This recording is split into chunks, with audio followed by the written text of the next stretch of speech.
At WIH International Hospital, one of our core missions is to make sure every patient feels safe, comfortable, and well cared for, not just during surgery, but especially after. That's why we take post-operative pain control very seriously. Over the years, we've developed an advanced pain management protocol tailored to the unique needs of patients undergoing gender-affirming surgery and other complex procedures. One of our most effective techniques, now used routinely in all major genital surgeries that last more than 4 hours, is the combination of general anesthesia with an epidural block. This combination helps in two ways. During surgery, it reduces the need for anesthetic drugs and inhaled gases, which means fewer side effects, less nausea, and a quicker wake-up. After surgery, the same catheter allows us to continue controlling pain effectively, especially during the first 48 hours, which are usually the most uncomfortable. Today, we're taking you behind the scenes as Dr. Weera, experienced anesthesiologist, performs an epidural block on a patient undergoing gender-affirming surgery. First, general anesthesia is given. Then, working closely with the OR nurses, the patient is positioned carefully on their left side with the back curved to open the space between the vertebrae. This patient weighs 140 kilograms, so proper positioning requires skill, teamwork,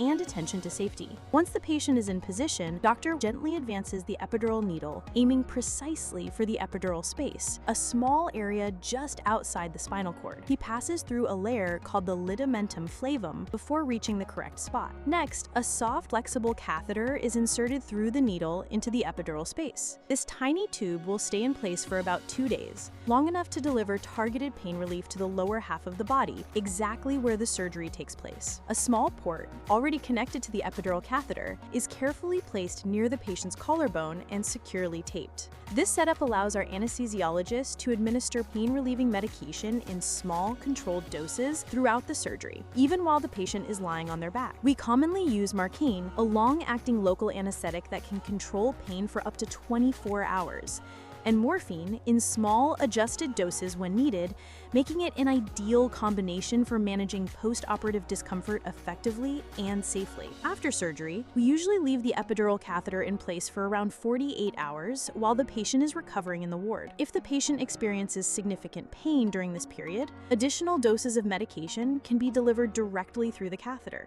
avoiding the need for frequent systemic morphine injections. This method not only provides faster, localized pain relief, but also reduces the total amount of opioids required, which means fewer side effects like nausea, drowsiness, or constipation. At WIH, we focus on every detail, not just surgical technique, but how you feel afterwards. Our anesthesia protocol is one of the main reasons why patients often say their recovery here was smoother and easier than they expected. Ultimately, we don't just aim for surgical excellence. We want your entire experience to be safe, comfortable, and empowering. Because at WIH International Hospital, patient satisfaction isn't just a promise, it's a protocol.